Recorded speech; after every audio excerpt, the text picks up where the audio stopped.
안녕하세요. 트야타운드입니다. 오늘은 우리 비트모빅의 매몰 비용에 대해서 저번 영상에서도 한번 영상을 찍었었는데 이번에도 관련해서 영상을 한번 찍어보도록 하겠습니다. 저번 영상에서는 매몰 비용, 즉 비용이 들어가면은 본전 심리가 생기면서 하방 경직성이 생긴다라는 것까지 했었습니다. 여기 작가님 그 유튜브 커뮤니티 글을 봐도 모빅은 비용을 중심으로 돌아가는 사회 실험이다 라고 돼 있죠. 그래서 이 비용을 들이는 과정, 이 매물 비용을 상당히 중요하게 여기고 있다. 지금도 마찬가지라고 생각을 합니다. 매물 비용의 두 번째 효과로 이런 게 있을 수가 있겠습니다. 공짜로 받은 노트북이랑 알바를 엄청 해가지고 힘들게 산 노트북 두 개가 있습니다.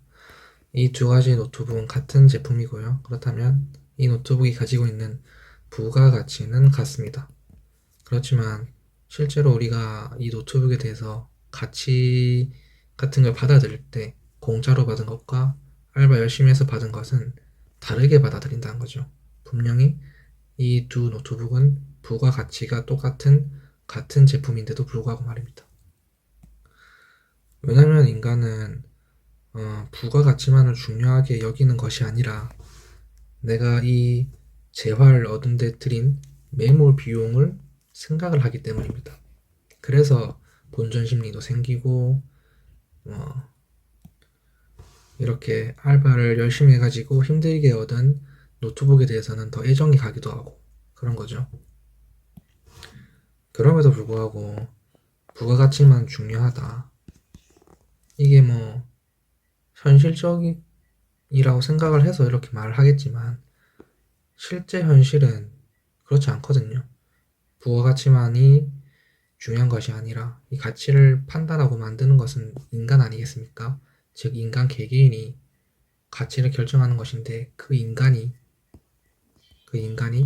부가가치만을 중요시하는 게 아니라는 겁니다. 따라서 심지어는 이런 부가가치가 없는 것도 상당히 중요할 수가 있습니다. 왜냐하면 부가가치가 없더라도 그 재화를 넣는데 매몰 비용이 들어갔다면 가치가 있다고 사람들이 믿게 되는 거죠. 그래서 이런 부가가치만 중요한 것이 아니라 매몰 비용이 중요하고 심지어는 매몰 비용이 더 중요할 수도 있다 라는 것을 이해하는 것이 트레이딩을 할 때도 인간관계에 있어서도 화폐 현상을 이해하는 데도 상당히 중요합니다. 트레이딩을 할 때는 이런 인간 심리를 잘 파악을 하고 매수를 하고 매도를 하는 것이 상당히 중요한데 사람들은 전부 다 매매를 할 때 매몰 비용에 조금 빠져가지고 그런 심리가 차트 속에 드러나게 되는데 그런 부분을 잘 캐치할 수 있어야 트레이딩을 잘 할 수 있게 되고 인간관계도 마찬가지겠죠. 실제 사람들이 이렇게 행동하는 거를 이해하면은 더 사람에 대해서 더 잘 이해하게 되고 저 사람이 왜 저럴까 라는 것도 이해할 수 있게 되고 그러면 그에 맞춰서 생각을 하고 대응을 할 수가 있겠죠. 화폐 현상을 이해하는 것도 상당히 중요합니다. 화폐 같은 경우에는 근본이제나 그런 게 아니면은 지금 같은 경우에는 정부에서 그냥 종이에 찍어내는 건데 이걸 우리는 가치가 있다고 믿습니다. 즉 부가가치가 아무것도 없음에도 우리는 이것이 가치가 있다고 믿습니다. 결국 믿음이죠. 그래서 이러한 현대사회의 화폐 현상을 이해할 때도 굳이 현대사회가 아니더라도 과거에 돌아가서라도 부가가치가 없는 것을 화폐로 사용하는 경우가 상당히 많았습니다. 뭐 담배나 그런 게 아니더라도 아예 가치가 없는 조개 껍데기나 그런 돌화폐 같은 게 있겠죠. 돌화폐라던가 뭐 조개 껍데기 같은. 그래서 이런 것을 이해하는데 매몰 비용이 중요하다라는 것을 이해하는 것이 상당히 중요하다라는 거죠. 그래서 계속해서 드리고 싶은 말씀은 매몰 비용이 상당히 중요하다. 그래서 우리는 매몰 비용에 대해서 이해를 해야 되고 말했듯이 화폐 현상이란 자체가 이 매몰 비용을 상당히 연관이 깊기 때문에 화폐, 즉 코인에 투자를 할 때는 이 매물 비용에 대해서 잘 이해를 하고 이 화폐를 만들고 이 화폐가 성장하는 데 있어서 매물 비용이 어떻게 잘 쌓여져서 계단처럼 잘 쌓여져서 올라가서 거기에 가격을 만들어 놓은가가 상당히 중요합니다. 비트모빅에 대해서 비트모빅의 매물 비용을 한번 살펴보면서 좋은 매물 비용이라는 건 어떤 것일까, 좋은 화폐라는 건 어떤 것일까를 조금 생각을 해보면 좋을 것 같습니다. 그래서 건강하게 매물 비용을 들이는 것이 상당히 중요한데, 그렇다면 건강하게 매물 비용을 들이는 게 어떤 것이냐 라고 묻는다면은 대부분의 코인들이 하는 행태가 되겠죠. 창시자가 엄청나게 많이 들고 있고 그거를 주기적으로 팔고, 창시자도 팔고, VC라고 하는 초기 투자자들도 엄청나게 많은 물량을 가지고 있고 또 이걸 팔고, 그리고 비트코인처럼 초기 4년 동안 물량의 반인 1050만 개가 채굴이 되면서 이 1050만 개가 엄청나게 저렴한 가격대에서 채굴이 되고, 그 채굴된 코인은 몇몇 개인이 거의 대부분 들고 있다 라는 것이 비트코인의 매물 비용 구조가 다른 코인에 비해서는 건강하겠지만 심지어 비트코인조차도 그렇게 건강하지 않은 부분이 있다는 것입니다. 하지만 비트모빅은 그러지 않았고, 차근차근 이제 창시자가 처음에 비트코인처럼 아무것도 사토시 나카모토가 했던 것처럼 아무것도 안 한 게 아니라 창시자가 약간의 개입을 하면서 잘 매물 비용을 잘 쌓아 나갔습니다. 그래서 관악산, 계룡산, 한라산, LA 호주를 이렇게 쌓아 나갔고, 이러한 과정을 보고 너무 구닥다리식이 아니냐라고 지적을 할 수도 있습니다만, 이렇게 오프라인으로 하는 것이 얼굴을 맞대보고 코인을 주고, 어느 캐스트를 하면은 코인을 주고 이렇게 하는 것이 오히려 낫지, 온라인에서 그 코인을 이렇게 나눠주고 하는 것을 보면은 사람들이 계정을 다 계정을 써가지고 한 사람이 엄청나게 봇을 돌려가지고 많이 얻고 그렇게 하는 것보다는 더 건강하다고 생각을 합니다. 그래서 무조건 구닥다리처럼 보이는 게 안 좋고 좋고를 떠나서 실제로 이게 이렇게 하는 게 의미가 있는가, 이게 어떻게 해야 더 좋은 결과를 만들어낼 수 있는가라는 그런 시각으로 봐야지, 단순히 이것을 구닥다리니까 이건 좀 아닌 것 같다, 등산해서 얻는 코인이니까 좀 사기 같다 라고 보는 것은 논리적이지 않죠. 그리고 이렇게 산에 특히 여러가지 오프라인 행사에서도 여러가지 코인을 배포하는 방법이 있을 수 있겠지만, 이렇게 산에 올라와 가지고 코인을 나눠주면 얻을 수 있는 여러 장점이 있을 수 있는데, 첫 번째는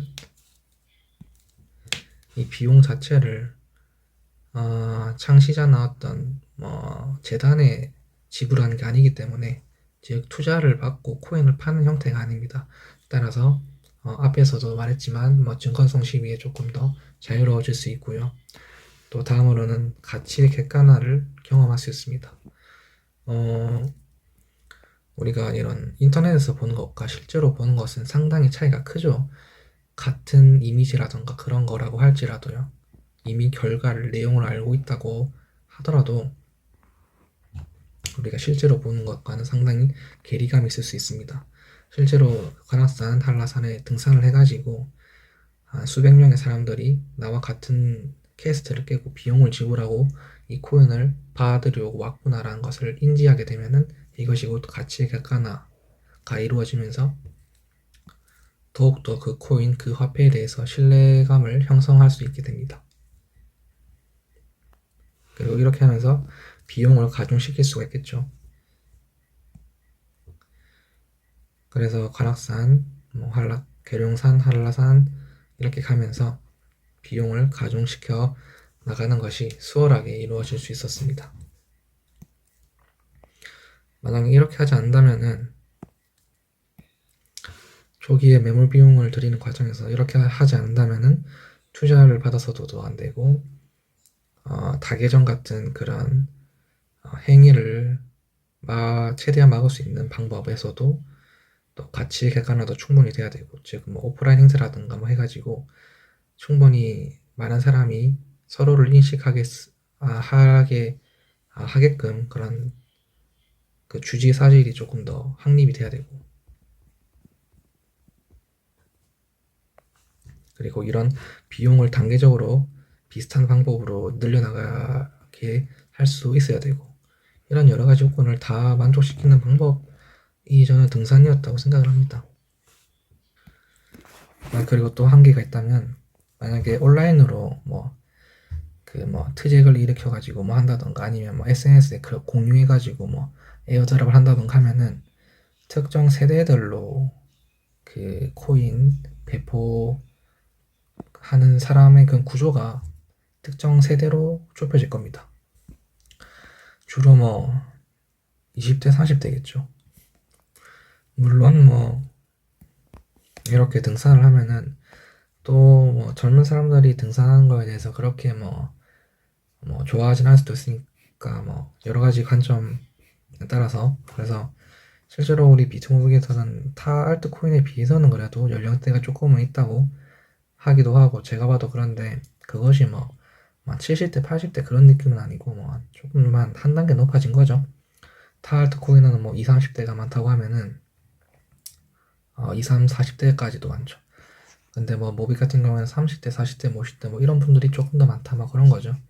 근데 그 너무 젊은 제 나이 또래 같은 그런 20대, 30대들이 많이 들어와 있는 것은, 초기 투자자들 그 파이에 많이 들어와 있는 것은 그닥 좋지 않다라고 볼 수도 있습니다.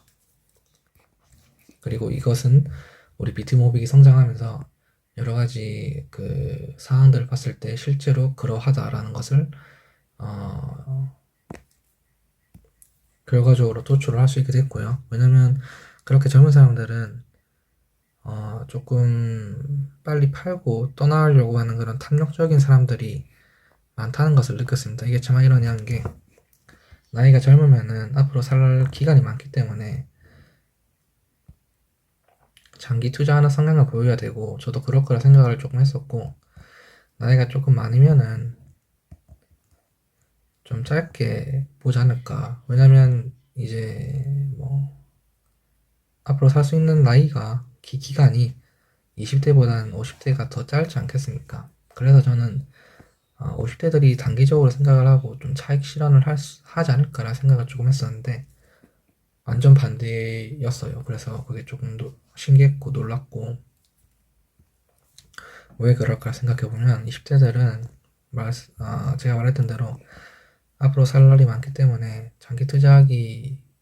겉으로 보기에는 장기 투자하기 좋은 조건인 건 맞아요. 근데 실질적으로 20대가 돼보면은, 제가 20대잖아요. 그러면은 그들이 생각하는 걸 조금 유추해보면은, 이게 약간 20대에 뭔가를 하고 싶다라는 욕망이 있거든요. 예를 들어서 나이가 한 40이 넘어가면은 40이나 50이나 60이나 뭐 물론 큰 차이가 있겠지만은 뭐 20대, 30대 이렇게 넘어간 거에 비하면은 그렇게 큰 차이가 없는 것 같기도 하거든요. 뭐 40대에 할 거 50대에 하나, 60대에 하나. 근데 이제 20대, 30대, 40대 같은 경우에는 뭔가 지금 20대에 뭔가 좀 큰 돈을 만져보고 싶다, 지금 뭔가를 하고 싶다, 그런 욕구들이 상당히 좀 많이 영향을 줄 수 있다는 거죠. 그렇기 때문에 아이러니하게도 이런 젊은 세대들이 장기 투자를 하지 못하고, 뭐 여러 가지 설명을 했지만은 그냥 좀 인생 경험이 부족하고 이때까지 살아온 기간이 부족하니까, 그리고 좀 성숙하지 못한 거죠. 이런 투자에 대해서, 적어도 이런 투자에 대해서는. 그럼 이런 50대 이상의 뭐 그런 좀 나이가 있으신 분들은 어째서 이렇게 홀딩을 잘 할 수 있는가? 기본적으로 이 나이 때는 자녀들도 어느 정도 성장을 했고 돈 들어갈 때가 그렇게 많지는 않다는 거죠. 그리고 뭐 작가님도 말씀하셨지만 50대, 60대, 70대, 70대는 좀 그렇게 많지 않으니까 50대, 60대 정도 나이대 뭔가를 막 뭐 요트를 타고 뭐 여자를 끼고 막 그런 욕망 같은 거는 상당히 많이 줄어들 때라는 거죠. 뭐 호르몬적으로 라고도 볼 수 있고 인생을 많이 살아오면서 그런 게 실제로도 그렇지만 그런 게 중요하다는 것을 많이 깨달은 그런 분들이 대다수겠죠. 그렇기 때문에 그리고 또 뭐 본인이 다 못 쓰면은 또 뭐 이제 쓸 만큼 쓰고 자녀들한테도 넘겨줄 수도 있고 뭐 그런 생각을 하시는 것 같아요. 저희 부모님도 얘기를 들어보면은 그래가지고 굳이 지금 팔아야 되나? 굳이 왜냐면 지금 굳이 돈 쓸 데가 없는데 굳이 지금 돈 쓸 데가 없는데 이 모빅은 많이 오를 것 같아요. 근데 굳이? 근데 20대는 지금 쓰는 거랑 10년 뒤면 30대에 똑같은 돈을 쓰는 거랑 실제로도 솔직히 조금 다르긴 하긴 할 것 같아요. 뭔가 좀 다르긴 하겠죠. 그래서 이 다른 거를 그들은 더 확대 해석을 하기 때문에 지금 뭔가 좀 하고 싶다라는 생각이 조금 더 많이 드는 것 같아요. 그래서 결과적으로 20대들이 더 빨리 팔고 나이가 좀 있으신 분들은 오히려 장기 투자를 더 잘한다, 홀딩을 더 잘한다 라는 거죠. 그래서 이런 적어도 이 초기 투자자들의 특성이 뭡니까? 초기에 우상향하는 뭐 어떤 자산 같은 걸 보면은 초기 투자자들은 저렴한 가격대에 매집을 많이 했기 때문에 평단가가 상당히 낮죠. 그런 사람들의 분포가 젊은 사람들이 많지 않다는 것은 즉 그 초기 투자자들이 상당히 그 튼튼하다. 빨리 한몫하고 나가는 그런 사람들이 아니다. 라는 것을 우리가 이제 락업 같은 것도 보면서 엄청나게 많은 수량이 거의 유통량의 절반 이상의 수량이 락업이 된 것을 보면 알 수 있듯이 상당히 중요하다라는 것이죠. 그래서 이런 초기 투자자들 그리고 홀더들의 그런 마인드 그리고 그 마인드를 나타낼 수 있는 좋은 지표인 그런 세대에 따라서 또 이제 그 코인의 강건성을 보여줄 수 있다. 하방 경직성 같은 거를 보여줄 수 있다라는 겁니다. 실제로 비트모빅 같은 경우에는 이제 나온 지 가격을 가진 지 뭐 1년이 넘었지만 그렇게 큰 하락을 보이고 있지는 않습니다. 그래서 이런 여러 가지를 보면은 우리 비트모빅의 매몰 비용을 들이는 이러한 과정은 뭐 등산부터 해가지고 이런 과정은 상당히 괜찮았다 라고 생각을 해볼 수 있겠습니다. 굳이 뭐 비트모빅이 아니더라도 여러분들이 다른 코인을 투자한다던가 했을 때 특히 뭐 코인 같은 경우에는 화폐의 특성을 많이 가지고 있기 때문에 매몰 비용이 어떻게 잘 쌓아졌는가를 보면은 훨씬 더 그 코인에 대해서 그 코인의 전망에 대해서 더 잘 판단을 할 수 있을 거라고 생각을 합니다. 그래서 오늘은 뭐 앞으로도 매몰 비용 관련해 가지고 영상을 더 찍을지 모르겠지만 이렇게 매몰 비용 관련 영상을 한 2번을 포함해서 한 2편 정도 찍은 것 같은데요. 솔직히 저도 작가님이 처음에 말씀을 매몰 비용 얘기를 했을 때 크게 와닿진 않았습니다. 그냥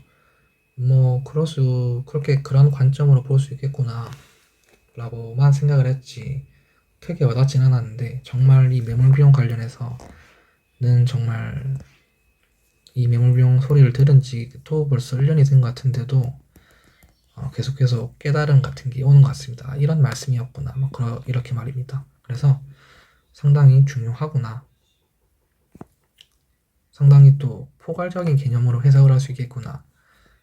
이게 곧 투자뿐만 아니라 인생 전반에 대해서도 여러 가지 좀 배울 그런 교훈 같은 걸 주는 그런 부분이구나라는 것을 많이 느낍니다. 그래서 여러분들도 많이 생각을 해보시고 해보시면은 지금 이해가 만약 제가 하는 말이 지금 이해가 다 안 되더라도 나중에 또 계속 이해가 되고 그렇게 될 거라고 생각을 합니다. 오늘 영상은 여기까지 하도록 하겠습니다. 감사합니다.